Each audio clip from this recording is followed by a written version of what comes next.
Bueno,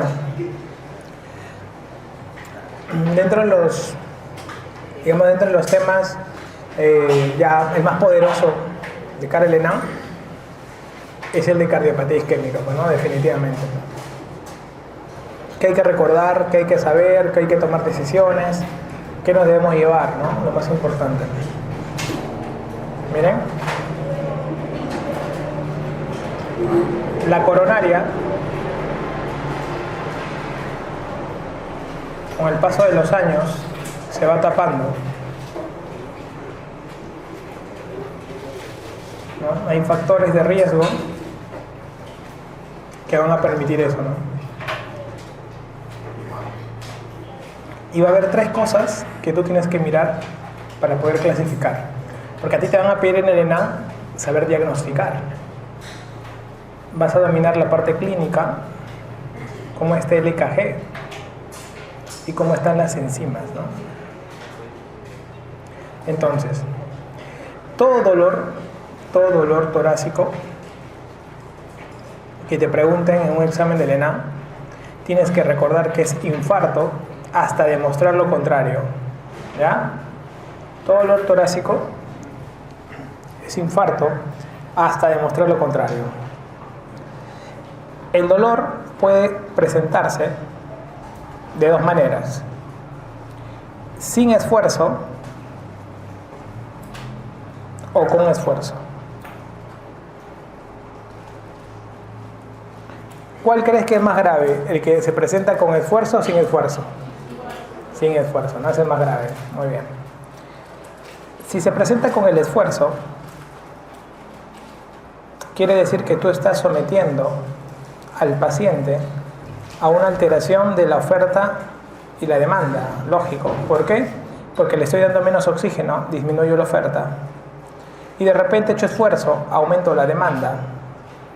Eso hace que haya una alteración de esa balanza y termine haciendo dolor. Y ese dolor se llama angina.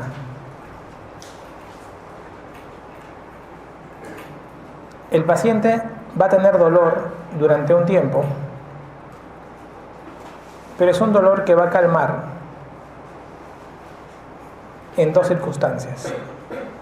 Calma con nitratos o calma con el reposo. Y el dolor, cuando se presente, generalmente se presenta a la misma intensidad.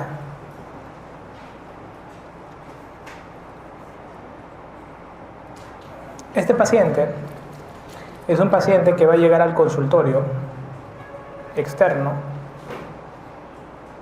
y nos va a contar que cada vez que hace un esfuerzo le duele el pecho. Entonces nosotros le vamos a confirmar si es verdad el origen, que es una arteria que está tapándose, pidiéndole una prueba de esfuerzo.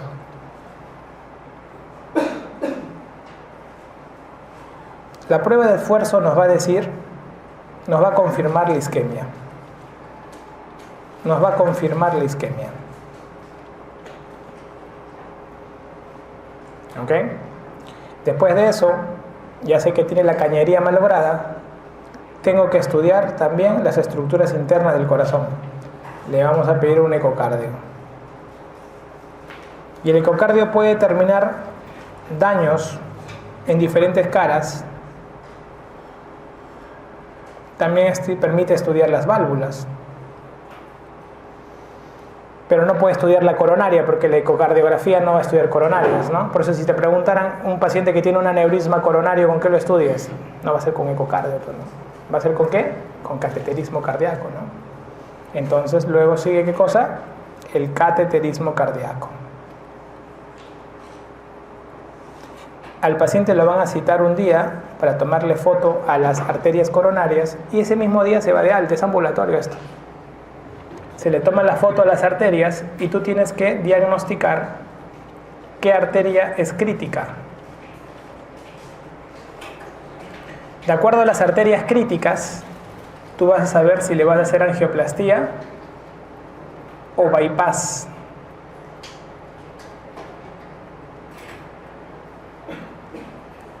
¿Cuándo hago angioplastía? Cuando tengo lesión de un vaso. Si tengo lesión de 2 vasos, también angioplastía. Si tengo lesión de 3 vasos, bypass. Si tengo lesión del tronco coronario izquierdo, bypass. ¿Ya? Entonces, le hago la angioplastía o el bypass. El paciente se va de alta con el cóctel coronario. ¿Qué es el cóctel coronario? Es el grupo de pastillas que se dan en todo paciente que tenga lesión en las arterias coronarias. Le vamos a dar, te vas a acordar para eso, de los fármacos en el orden, pues, ¿no? En A, B, C. ¿Te acuerdas cómo te enseñé? A, el tubo, la arteria, B, el corazón y C, la arritmia, ¿no? Según eso tú vas a dar tu cóctel. Por ejemplo, vamos a imaginarnos, cerramos los ojos y decimos A. ¿Le daremos algún antianginoso? Sí. ¿Le daremos qué cosa? Nitratos. ¿Ya? Y si le damos nitrato, ¿qué le tenemos que decir a nuestro paciente? Que no vaya a tomar Viagra. Porque el Viagra con el nitrato, ¿qué ocurre? Y manca. ¿Ya? Se le baja la presión. ¿Qué entendiste tú? 2. Pásate al grupo de antiarrítmicos. ¿Le da algún antiarrítmico? Depende, pero doctor. Si tiene alguna arritmia, le daré un antiarrítmico. Si no, no. Pasemos al grupo de la insuficiencia cardíaca. En precarga, ¿le daré algún diurético? Depende, doctor. Si el pata hizo un infarto y ha salido con una falla que está reteniendo agua, se le hinchan las piernas, le daré un diurético. Si no, no. Al costado, poscarga. ¿Le daré algún fármaco? Si es hipertenso, doctor, le darás un YECA, pues. Si no es hipertenso, ¿le puedo dar YECA también a alguien que no sea hipertenso y haya tenido infarto? Por supuesto. Pero ya no en la misma dosis como un antihipertensivo. Le doy enalapril, por ejemplo, que es cada 12, le doy cada 24. ¿Por qué? Por efecto antirremodelador. Porque la enalapril bloquea ¿a quién? A la angiotensina 2, que tiene un efecto remodelador. Entonces le puedo dejar un YECA.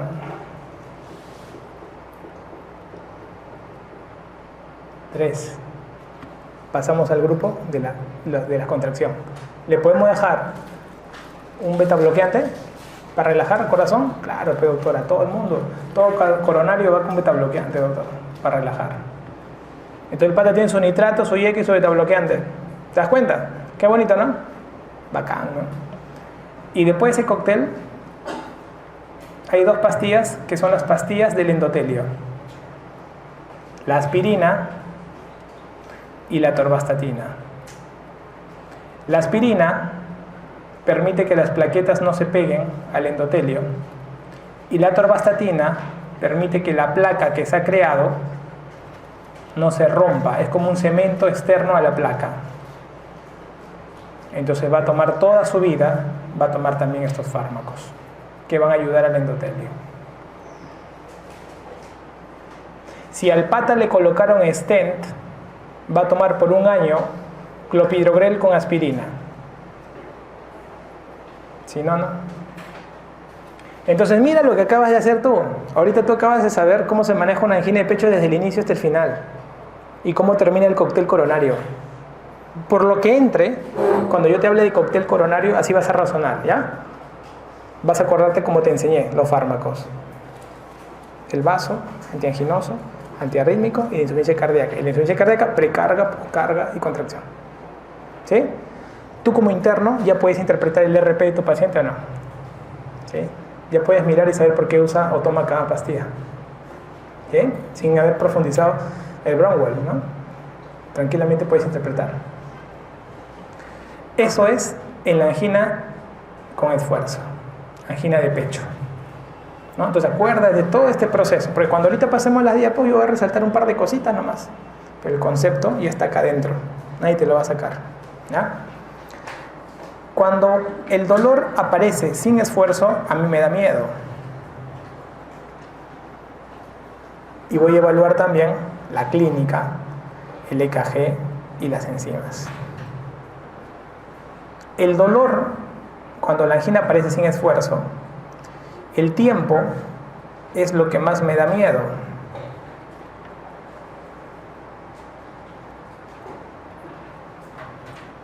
Porque yo, cada vez que un dolor aparezca sin esfuerzo, yo voy a sospechar que es un infarto, en verdad. Y en el infarto el tiempo cuenta. ¿Ya? Automáticamente tú te lo llevas a la emergencia. Todo dolor sin esfuerzo se va a la emergencia. El otro pata que tenía con esfuerzo, ¿dónde iba? ¿No? Te buscaba, ¿no? Este se va a la emergencia. Apenas llega la emergencia, ¿qué es lo primero que hay que hacer, chicos? El ABC, ¿no? Y luego, todo dolor torácico automáticamente pasa por protocolo de EKG. Siempre primero EKG. Pregunta, ¿por qué no primero enzimas? Por el tiempo. Ya, muy bien. Es el tiempo en verdad. Pero acuérdate también, ¿dónde estamos viviendo? No hay laboratorio, ¿no? ¿Qué tienes a la mano, EKG? Y además, la guía, ¿acaso la guía es troponina elevada, troponina no elevada? No. Igual se eleva en infarto las troponinas siempre. ¿Qué es EKG, ST elevado, ST no elevado? Así es la guía de infarto. Entonces EKG manda. ¿Ya? Si no te acuerdas eso el día del examen, frito. ¿Ya? Primero EKG. Después, ¿qué pedimos? Enzimas. Hasta ese momento el paciente, la clínica que manda, ¿cuál es? El dolor. Hay un 30% de pacientes que no va a tener dolor, puede tener disnea. Ellos generalmente son los ancianos y los diabéticos. Ten cuidado entonces, esas disneas que aparecen no solo en neumotórax, también podrían ocasionarse en el evento de un cuadro coronario. Le hago EKG y enzimas. En el EKG, ¿qué busco, doctor? Si está el ST elevado o si el ST está no elevado. Si es un ST elevado, ya sabes cómo actuar. Como sea, abro con angioplastía, doctor, o con fibrinólisis. ¿Ya? Ahorita vamos a diagnosticar algunos tiempos que hay que dominar también. Y si el ST es no elevado, pueden ser dos cosas. Puede ser un infarto, ST no elevado, versus angina inestable. ¿Ok? Eso es importantísimo. ¿Qué define un infarto ST elevado versus una angina? ¿Qué define? Enzimas. ¿Por qué? Porque la angina inestable es enzimas negativas. Salud.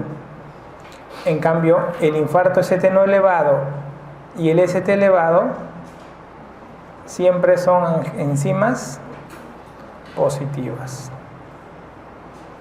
¿Ok? Entonces ya entendimos los eventos rojos, por eso yo he escrito en rojo, el evento agudo, se llaman SICAS, síndrome isquémico coronario agudo, y los otros son cuadros crónicos también, pero hay flujo, ¿sí? En cambio en los SICAS, generalmente o ha pasado que se ha formado un coágulo, pero todavía pasa angina inestable, o el coágulo ha tapado todo.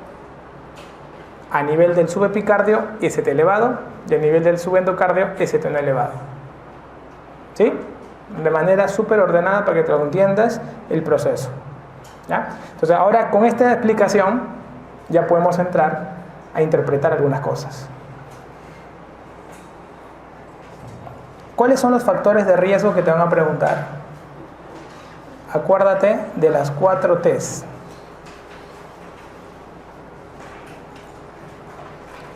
Tabaquismo, T. Hipertensión, T. Diabetes, T. Hiperlipidemia, no hay T, doctor, pero el colesterol, T. ¿Qué colesterol es el que vemos?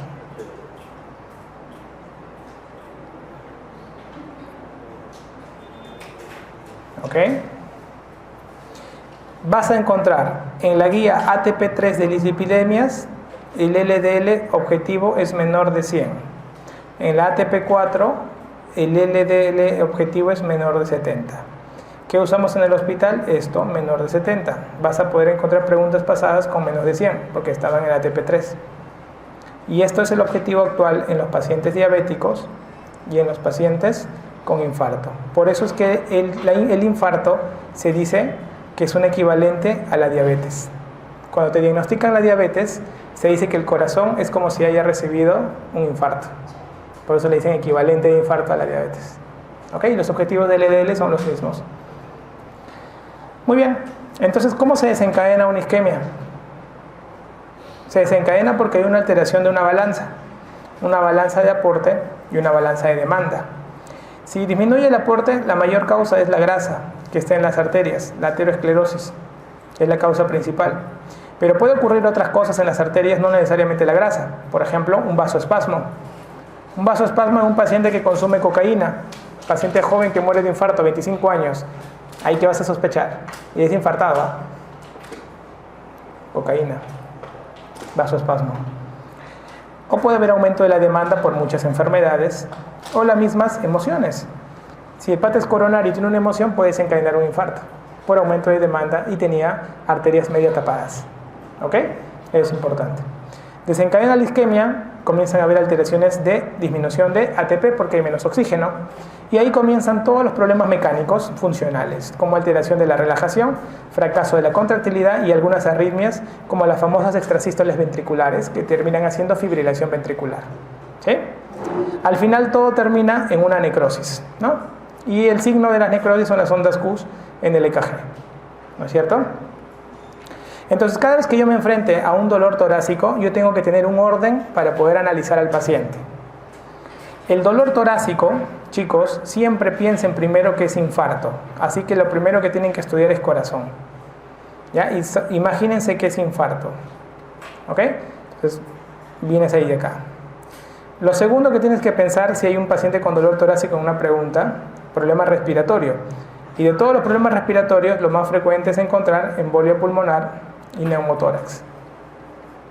Esto vamos a mirar en la parte de respiratorio, algunos diagnósticos diferenciales. El tercero que tienes que recordar es causas vasculares. De las causas vasculares tenemos la disección de aorta, ¿no? Característicamente un dolor tipo punzada que baja en la espalda, en nivel interescapular. Y te lo ponen de manera muy clásica porque las disecciones más frecuentes nosotros vemos es en la aorta torácica descendente. ¿Ok? Entonces, como es en la aorta torácica descendente, después de la arteria subclavia, como va bajando el dolor en la disección, va sintiendo como un cuchillo que va bajando por debajo de la espalda. ¿Qué es una disección? La aorta tiene tres capas, la parte de la íntima, la media y la adventicia. Entre la íntima y la media se abre un canal nuevo, entonces forma una pseudoluz. Si tú tomas un angioten, que es el examen gold estándar para estudiar aorta, vas a mirar esto, una imagen que se llama imagen del yin-yang, una falsa luz y una verdadera. Generalmente la imagen más grande es la falsa y la verdadera es más chiquita. ¿Ok? Cuarto, recién piensas en los problemas gastrointestinales, sobre todo la úlcera péptica y el espasmo esofágico difuso. Te ponen imagen en sacacorcho, espasmo esofágico difuso. Dolor epigastralgia, típico, úlcera péptica. Como quinto diagnóstico diferencial del dolor torácico, hay que recordar los problemas ortopédicos, sobre todo la condritis, el síndrome de Tietz, que es un dolor urente a nivel de cualquier cartílago en realidad. Si tú presionas y duele, es probablemente que sea un síndrome de Tietz, que dura 2 o 3 semanas y solo se da paracetamol condicional. ¿Ya? El paciente con una condritis, cuando quieren que tú marques una condritis, te tienen que negar lo demás. Te tienen que negar que no tiene problemas cardiovasculares y no tiene problemas respiratorios. Una manera rápida de darte cuenta que estás en una pregunta de problema cardiovascular es el sexo. Todos los pacientes son varones y todos son mayores de 45 años. Para acordarte de un problema cardiovascular. El día que te pongan mujer y joven, te estás alejando de un problema cardiovascular. ¿Ok? El sexta característica de diagnóstico diferencial son los síndromes de ansiedad. Paciente que viene a la emergencia ansioso y siente que tiene infarto y te lo dice todavía, no necesariamente pienses que es ansioso, ¿ya? Tienes que hacer el trabajo mental de descartar todas las otras causas. Probablemente ya con la misma anamnesis te dice que no fuma, que tiene una dieta balanceada, que aparentemente no tiene antecedentes familiares importantes, cardiovasculares, pero te sigue doliendo el pecho, tú sigues descartando, ¿no? Problemas respiratorios, problemas gastrointestinales, no hay un cuadro vascular, ahí te vas quedando, lo exploras, no le duele, y ella le va pasando el dolor mientras habla contigo. Eso es típico de los cuadros ansiosos que llegan a la emergencia, los famosos síndromes conversivos, por ejemplo, ¿no? Entonces, pero tienes que hacer el trabajo mental siempre. Nunca marques de primera intención ansiedad, jamás. Siempre el interno tiene que recordar que todo dolor torácico que viene a la emergencia es infarto hasta demostrar lo contrario, ¿ya? Siempre. Nunca vas a marcar úlcera péptica, nunca vas a marcar espasmo esofágico, nunca vas a marcar neumotoras de inicio. Cada uno tiene un porqué. Algo que yo te enseño siempre es que las preguntas de examen son como una fórmula matemática, en la cual tienes que interpretarlas. Al comienzo tú aprendiste de frente álgebra, tú aprendiste de frente los problemas combinados, no, tú aprendiste a sumar, a restar, a multiplicar, a dividir y luego ya mezclabas, ¿no? Es exactamente lo mismo. En la fase 1 tú aprendes a sumar, a restar, a multiplicar y a dividir. Y en la fase 2 vamos a interpretar operaciones combinadas donde vas a aprender a identificar qué cosas y cómo se arma una pregunta, un constructo mental que te pueda hacer entender ciertas cosas. Entonces, toda pregunta que te hagan tiene un porqué y tiene partes una pregunta, ¿ya? Eso se llama semiología de la pregunta de examen. Y con eso, el famoso banquero, ¿no? Dice si aquella persona dedicada al acto de ver preguntas y no estudiarlas, es una persona que semiológicamente aprende a reconocer signos en las preguntas, pero no profundiza. El problema del ENAM es que es un examen que ya no repite preguntas. Como siempre se dijo, repite temas. Si tú aprendes el tema, vas a poder leer mejor cualquier operación combinada. ¿Me entiendes? Entonces, ese es el objetivo. Entonces, ¿te acuerdas de nuestro algoritmo del dolor de pecho con esfuerzo? ¿Qué dijimos? Que era una cardiopatía isquémica estable. En ellos, tú vas a ver estas características. Como te das cuenta, de todas las características que ves acá, algo que no te he hablado es la gammagrafía. Esto le pedimos en realidad a todos los pacientes coronarios en los cuales probablemente vayamos a operar de bypass. ¿Con qué fin hacemos eso? Con el fin de que podamos reconocer vida en un músculo que no se contrae. Si yo tengo un paciente que me dicen que la fracción de eyección es baja y en la ecografía cardíaca tengo una parte que no se contrae y no sé si no se contrae porque está muerto o no se contrae porque no quiere, yo le pido una perfusión miocárdica. Y si la perfusión miocárdica, que lo hacemos con tecnesio 99 o talio 201, me dice que hay zonas que captan muy bien el alimento pero no se contrae, quiere decir de que cuando le llegue oxígeno se va a contraer. Entonces, paciente que tiene una prueba de perfusión donde no hay isquemia importante pero no se contrae mecánicamente, me dice a mí que va a ir bien si yo le pongo un bypass y le meto oxígeno, porque cuando le llegue oxígeno se contraerá. ¿Qué pasa si se contrae normalmente? Hace infarto, pues. Entonces el corazón busca no contraerse para no gastar el poco oxígeno que llega. ¿Ok? Entonces cada vez que tú veas un paciente que se le somete a perfusión miocárdica, es para saber y comprobar que ese tejido que no se contrae tiene vida, pero no se contrae porque no llega oxígeno. Entonces es un paciente que se le puede hacer un bypass. ¿Ok?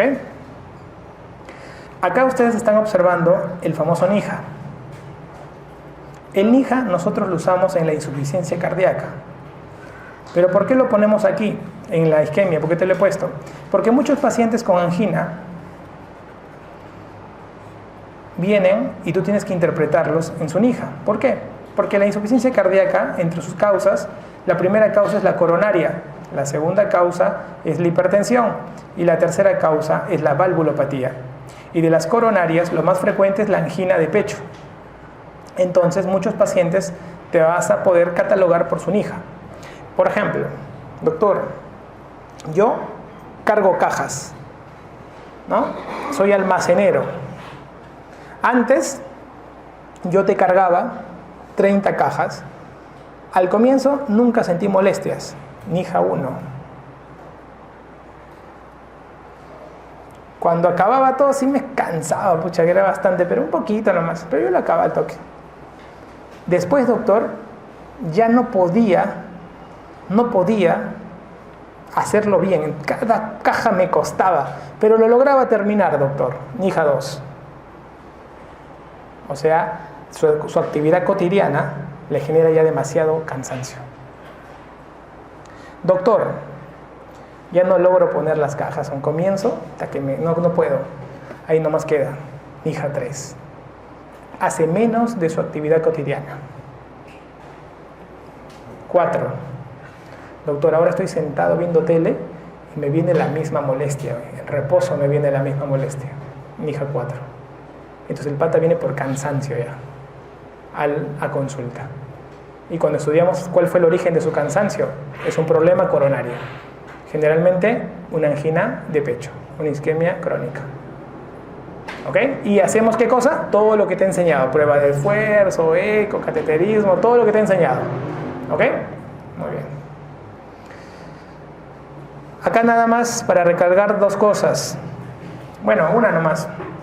No te olvides que el beta bloqueante lo usamos mucho, ya lo sabes tú, ¿no? Nunca vayas a usar beta bloqueante con pacientes con alteración hemodinámica, nunca, ¿no? Lo vas a empeorar más.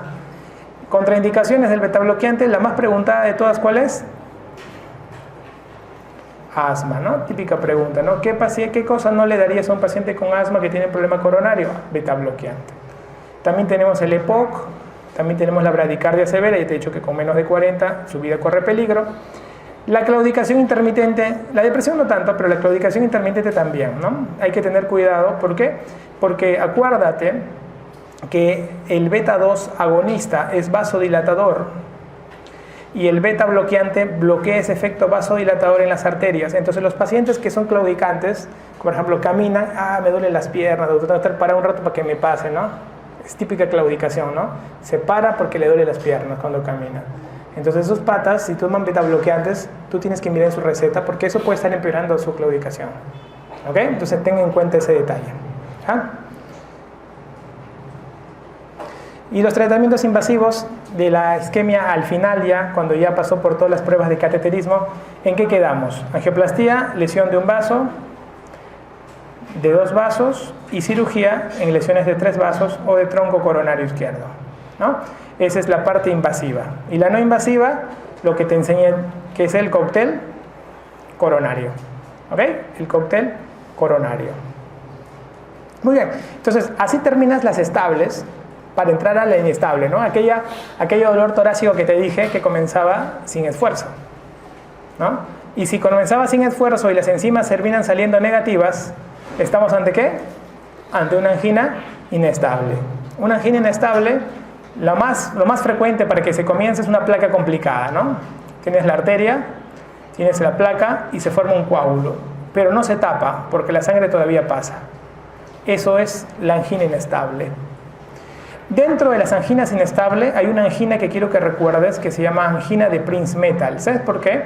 Porque la angina de Prinzmetal es un vasoespasmo y este vasoespasmo en las preguntas te lo van a poner clásicamente como un paciente joven que ocurre durante la noche el vasoespasmo. Incluso, chicos, pueden ver ustedes que tiene ST elevado, pregunta de examen, ST elevado, y todo el mundo piensa que es para fibrinolizar y de un momento a otro ven que el ST baja de la nada, sin hacer tratamiento. ¿Ok?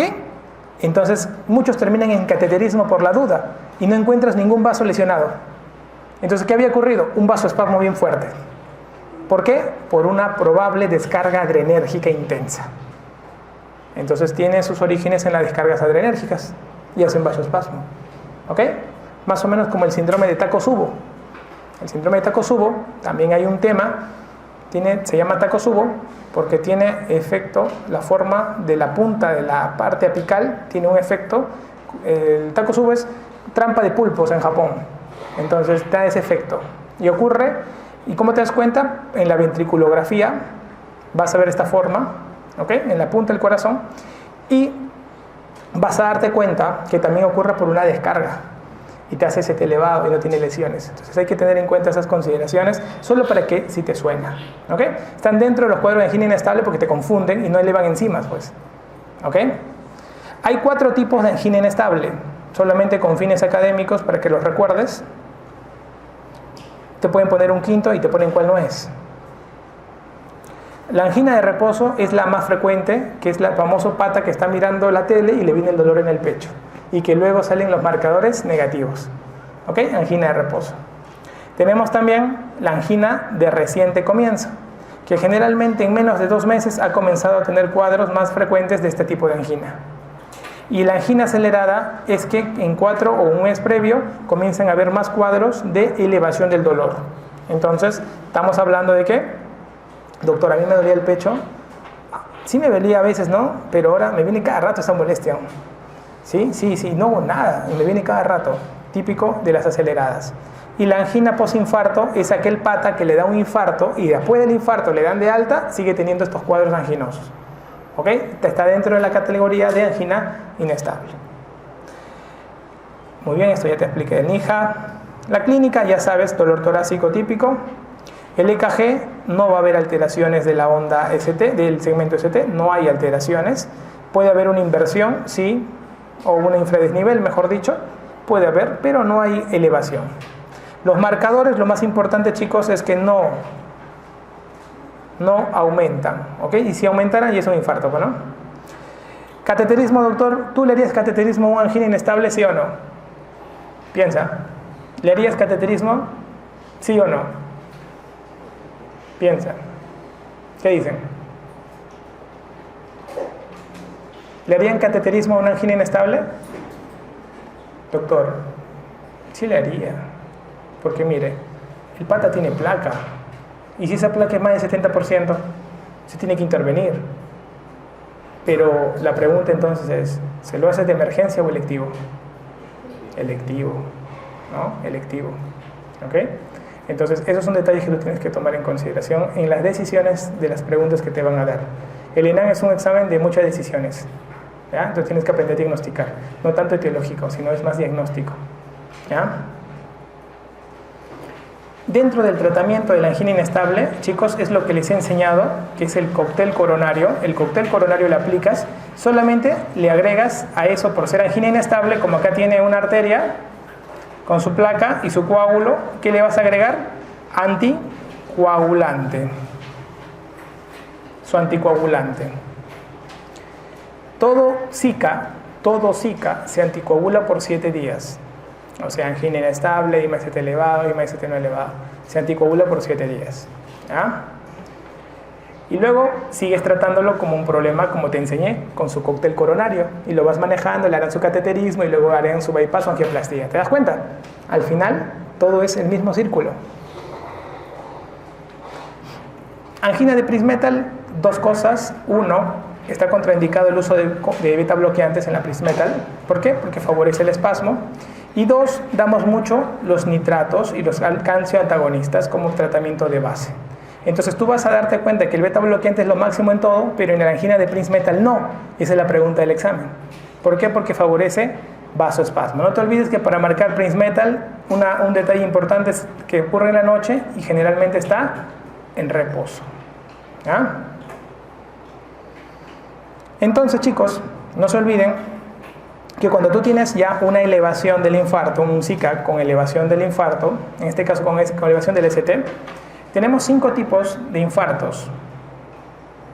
¿Sí? En la definición universal del infarto hay 5 tipos. El tipo más frecuente es el tipo 1, el que estamos estudiando toda la clase, que es por placa. Este es el más frecuente. El tipo 2 es por desbalance, o sea, oferta y demanda. Acá está, por ejemplo, ¿quién? A ver, si doy poca oferta, generalmente los de poca oferta, como vasoespasmo por cocaína o anemia en la enfermedad renal crónica. Es típico, chicos, que el pata se está dializando, ¿ya? Y dice, oye, ven corriendo, diálisis. Vas y el pata ha fallecido en diálisis. Pucha, murió de infarto. Incluso la causa más frecuente de enfermedad renal crónica, ¿cuál es? Infarto. Entonces es típico, ¿por qué? Porque el pata tenía anemia probablemente y encima están en estado de diálisis. Entonces le quitaba la sangre y en esos momentos, ¿qué hizo? Disminución de la oferta y hay una desbalance y hace un infarto. Tipo 2. ¿Ya? Tipo 3, muerte súbita. Juan Gabriel fue encontrado tirado en el baño, ¿no? Murió, muerte súbita. Muerte súbita. El periodista, ¿no? El periodista, el de deportes, Peredo, que le dio muerte súbita. ¿Cuál es la diferencia de muerte súbita con paro? ¿Cuál es la diferencia de muerte súbita con paro cardíaco? ¿Cuál es la diferencia de paro cardíaco, muerte súbita y colapso circulatorio? Son 3 definiciones. El colapso circulatorio te puede dar ahorita a ti cuando te impresionas de algo porque te da algún estado de sincopal. Pero te echan y te recuperas un toque nada más. El paro cardíaco necesita maniobras para sacarlo. En cambio, la muerte súbita, así le hagas maniobras, no sale. ¿Ya? Doctor, tiene una muerte súbita, le hicimos maniobras, no salió. Claro, pues muerte súbita. No sale. Es como que en el paro se vuela un fusil acá. Le cambio el fusil, todo mejora. En la muerte súbita hay apagón en la cuadra. Así le cambia el fusil, no pasa nada. ¿Ya? Entonces la muerte súbita tipo 3. Oye, el pata tiene le hacen una angioplastía para mejorarle y peor, le hacen más infarto, tipo 4. Le hacen un bypass para mejorar el tema y el bypass le hace más infarto, tipo 5. ¿Te das cuenta?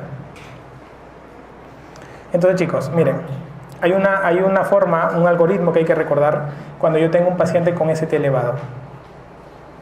La primera pregunta que te tienes que hacer cuando tengas un paciente con ST elevado es el tiempo. Pregúntate, ¿tengo angioplastía o tengo fibrinólisis? Doctor, tengo un centro hospitalario cercano que puedo hacer la angioplastía. Perfecto, entonces el tiempo es 2 horas. Si el lugar que hace angioplastía está en menos de 2 horas, comienza la angioplastía. Si el lugar donde tienes que llevarlo está en distancia más de 2 horas, comienza la fibrinólisis. Entonces, menos de 2 horas sí, angioplastía, no, fibrinólisis. ¿Ok? Doctor, ya me decidí por la angioplastía. Si te has definido por la angioplastía, hay un tiempo, que es el tiempo puerta-balón. El tiempo puerta-balón es máximo 120 minutos. O sea, que una vez que te has definido, tienes que hacer de que rápidamente le hagan la angioplastía y todo dure menos de 120 minutos. En cambio, si te has decidido por la fibrinólisis, hay un tiempo que es puerta-aguja.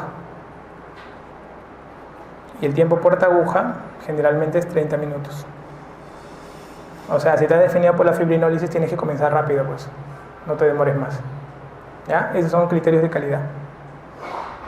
El tiempo puerta-balón o puerta-aguja igual, ¿no? Si falla la fibrinólisis, al final termino refiriéndolo para que le hagan la angioplastía. El mejor resultado de la fibrinólisis se da en las 2 primeras horas del inicio del infarto, ¿no? Es el mejor resultado de la fibrinólisis. Pero se puede hacer hasta las 12 horas. En cambio, la angioplastía tiene los mismos resultados exitosos las 24 primeras horas, pero se puede hacer hasta 48 horas. ¿Ok? Doctor, ¿y si el pata tiene ST no elevado? Si tiene un ST no elevado, lo anticoagulas como una angina inestable, le das su cóctel y con tranquilidad le hace su cateterismo cardíaco. Sea mañana, pasado, ven pues, le hace su cateterismo, no hay problema. Pero se queda hospitalizado hasta que tenga su cateterismo cardíaco. No vayas a decir, señor, ¿sabes que la máquina está malograda? Vienes mañana, te da reinfarto en su casa, te meten a la cárcel. ¿Ya? ¿Por qué? Hasta esta parte yo les enseñaba a los internos, ¿no? Y pasó con un interno. Vino un paciente con infarto, estaba en piso de hospitalización de emergencia. Entonces que la emergencia es como un hospital, como otro hospital, pues, ¿no? El interno pasó con el médico, el residente dijo, dale de alta nomás porque la máquina está malograda. Y además son ST no elevado. El paciente salió de alta, a los 2 días le da infarto en su casa y muere. La pregunta es, ¿quién le dio de alta al infartado? si no sabíamos qué lesiones de arterias tenía? Si hubiéramos hecho un cateterismo, ¿cuál hubiera sido la arteria que probablemente lo mató más rápido? Más rápido, la arteria más maldita, ojo, no te hablo solo una arteria, sino el lugar más maldito siempre es el tronco coronario izquierdo, el más maldito, porque es un tronco completo de coronario izquierda. Entonces, probablemente el paciente nunca se supo qué lesión tuvo, ¿sí?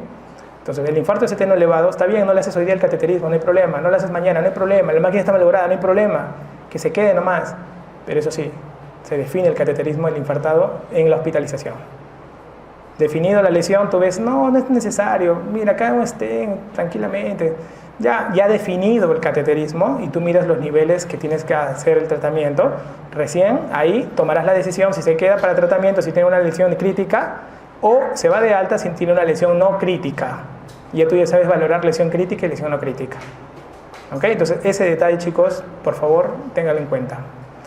Pregunta, cuando tengo un infarto hay dos características que todos se olvidan que tienen que recordar. La primera es que todo infartado necesariamente se tiene que anticoagular, independiente de ST elevado o ST no elevado. Tiene que haber anticoagulación por una semana. ¿Ok? Y todo infartado, desde que se diagnostica, lo ideal es controlar la frecuencia cardíaca, que también todos se olvidan. La frecuencia cardíaca de un infartado está entre 55 y 65. Por lo tanto, los beta bloqueantes se pueden dar en un infarto, siempre y cuando el paciente esté hemodinámicamente estable. ¿Ya? Eso no se olviden, por favor. No te olvides de este número, 30% pueden presentar síntomas atípicos, principalmente la disnea. Muy bien, chicos. Entonces, en SICA ST elevado, la oclusión completa del vaso es la causa más frecuente y esto tienes que recordar. Hay otras causas como están ahí. El dolor tú ya sabes cómo es. Y lo que te pueden preguntar son la clasificación de Killip. La clasificación de Killip te permite saber el pronóstico de ingreso del paciente. Un Killip 1 no tiene insuficiencia cardíaca. Un Killip 2, insuficiencia cardíaca moderada. La moderada nos vemos como crépitos. La Killip 3, edema agudo de pulmón, y la Killip 4 es un shock cardiogénico.